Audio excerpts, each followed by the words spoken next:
China में पूरे 5 साल बाद कोविड-19 का जो प्रभाव था वो हम सब ने देखा था, लेकिन अब 2025 में एक और नया वायरस बम बन के फूटा है। जी हाँ, ये कोविड-19 से 2 गुना ज़्यादा बताया जा रहा है खतरनाक लोगों के लिए। इसका नाम है HMPV यानी ह्यूमन मेटा इम्यूनो वायरस, जो वहाँ के हॉस्पिटल्स इस वायरस से भर चुके हैं। शमशान घाट पर लाशें बिछ गई हैं। क्या ये कोविड-19 से 2 गुना ज़्यादा होगा? कितना असर इसका होगा? आखिर ये क्या वायरस है? यही जानने के लिए इस वक्त हम लोग आ गए हैं गाज़ियाबाद के वैशाली में। मैक्स हॉस्पिटल के सीनियर पल्मोलॉजिस्ट शरद जोशी जी हमारे साथ मौजूद हैं। सर बताएंगे कि आखिर वायरस क्या है, क्या ये कोविड-19 से ज़्यादा खतरनाक है या नहीं। सर आपका बहुत बहुत स्वागत है। धन्यवाद। देखिए, ह्यूमन मेटान्यूमो वायरस कोई नया वायरस नहीं है।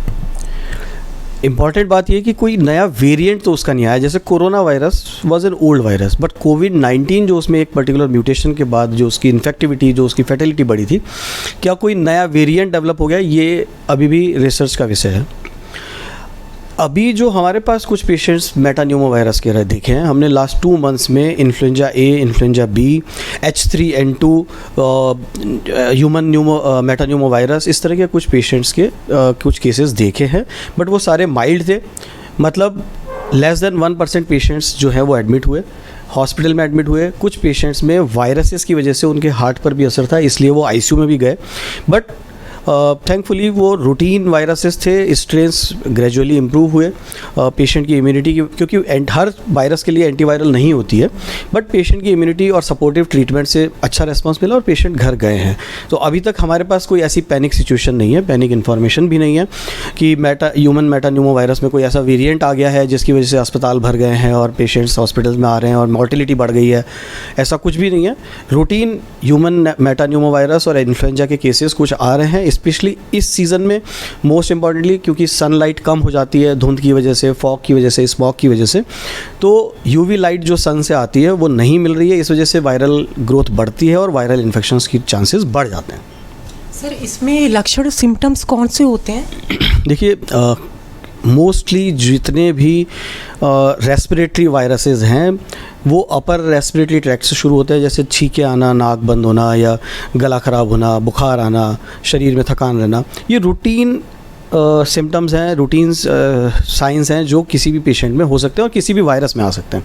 तो एज सच कोई स्पेसिफिक सिम्टम्स के साथ, जैसा कि शुरू में कोरोना के साथ देखा गया था कि सेंस ऑफ स्मेल ख़त्म हो जाता था या सेंस ऑफ टेस्ट ख़त्म हो जाता था, ऐसा कोई अनयूजुअल प्रेजेंटेशन अभी तक हमारे पास नहीं है। ये ज़रूर है कि जो सीवियर मोस्ट केसेज होते हैं उनमें फाइनली निमोनिया डेवलप होता है और पेशेंट के लंग्स अफेक्ट होते हैं, इसलिए पेशेंट ICU में आता है और ऑक्सीजन कम होने लगता है। सर तो क्या कह सकते हैं कि ये उतना खतरनाक नहीं है जितना कि कोविड-19 था? मतलब इस शुरुआती तौर पे इस समय ऐसी कोई इन्फॉर्मेशन नहीं है और इस तरह का कोई पेशेंट हमारे पास एडमिट नहीं हुआ है। ह्यूमन मेटान्यूमो वायरस के कुछ पेशेंट्स आए थे, वो रूटीन इन्फेक्शंस थे। पेशेंट 1-2 ICU में भी गए, बट वो इम्प्रूव होकर, रिकवर होकर घर चले गए। कोई नए वेरिएंट की इस समय कोई इन्फॉर्मेशन नहीं है और इस तरह का कोई पेशेंट नहीं आए हैं। ओके सर, मतलब ये वायरस पुराना है, ये नाम भी पुराना है, इसका कोई नया वेरिएंट, कोई घातक वेरिएंट नहीं आया? इसका कोई नया वेरिएंट अभी तक रिपोर्टेड नहीं है, एटलीस्ट अपनी कंट्री में, अपने सिटी में।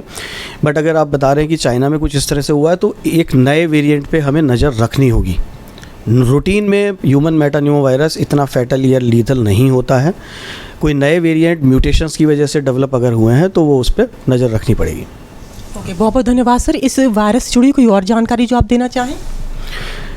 देखिए, बैक्टीरियल डिजीज़ के लिए एंटीबायोटिक्स अवेलेबल हैं और एंटीबायोटिक्स वायरल इन्फेक्शंस में कोई काम नहीं करती हैं। तो अननेसेसरीली घर पे बैठ के सेल्फ मेडिकेशन करने का कोई फ़ायदा नहीं है। अगर आपको सांस की तकलीफ़ है, ऑक्सीजन कम हो रही है, आप ऑक्सीजन मॉनिटर करिए। सांस की तकलीफ़ है तो डॉक्टर से मिलिए। घर पे बैठ के एंटीबायोटिक लेके चीज़ें कॉम्प्लिकेट हो जाने के बाद अगर आप अस्पताल आते हैं तो फिर प्रॉब्लम बढ़ती है। पेशेंट्स जिनको वेंटिलेटर की ज़रूरत नहीं होती उन्हें भी वेंटिलेटर पर जाना पड़ता है। तो ज़रूरी है कि अपने सिम्टम्स को अर्लीस्ट आप नोट करें, इग्नोर ना करें और डॉक्टर से सलाह लें। तो ऐसी और जानकारी के जुड़े मेरे साथ, मैं दिल्ली से अंजलि सिंह राजपूत,